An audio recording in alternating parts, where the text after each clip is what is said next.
മഹാവികൃതിയാണ് ബിട്ടു എലി. ടിപ്പൻ കരടിയുടെ വീട്ടിലാണ് അവൻ്റെ താമസം.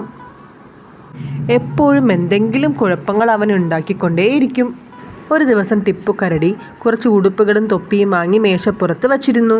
ആ സമയത്താണ് ബിട്ടു വന്നത്. അവൻ പുതിയ ഉടുപ്പുകൾ കണ്ടപാടെ അവയെ ആകെ കരണ്ട് മുറിച്ചു കളഞ്ഞു.